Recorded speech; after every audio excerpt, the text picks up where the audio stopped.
আমরা এই মুহূর্তে তারকেশ্বর রেল স্টেশনে এসে পৌঁছালাম। এখন ঘড়িতে 10:20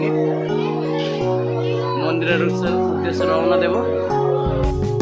এই মুহূর্তে তারকেশ্বর রেল স্টেশনের বাইরে আমরা মন্দিরের উদ্দেশ্যে রওনা দেব। সামনে দেখো এইটা বাহির বা প্রস্থান। রেল স্টেশন থেকে বাইরে তারকেশ্বর যাওয়ার উদ্দেশ্যে এইখান থেকে কেটে বেরোয়। এই হলো রেল স্টেশনের ঘড়ি, এইটা এন্ট্রি পথ। আর এই পথে আমরা তারকেশ্বর মন্দির যাব, জাস্ট উল্টো দিকে। দেখুন আপনারা দর্শনার্থী সবাই যাচ্ছে একসাথে। দেখুন আপনারা দেখুন প্রচুর ভিড়। আমরা সবাই মাত্র ফাল্গুন মাসে এসেছি, এখন এত ভিড়। মন্দিরের সামনে চলে এলো রাজবাড়ি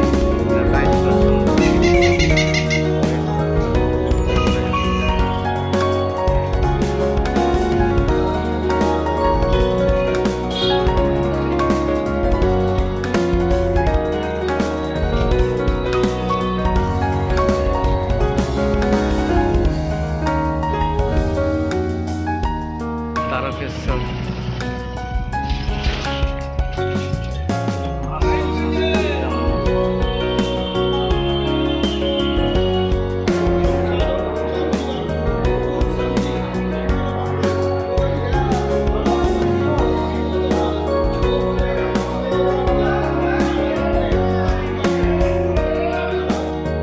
এই হলো সেই বিখ্যাত দুর্গ, তারকেশ্বরের দুর্গ। ওইটা পুরুষদের ঘাট, এইটা মহিলাদের ঘাট। দেখেছো মন্দিরের 5 নম্বর গেট ভেতরে ওই দেওয়ালটা মন্দিরের মেন গর্ভগৃহ।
মোমবাতি জ্বালানো হয়।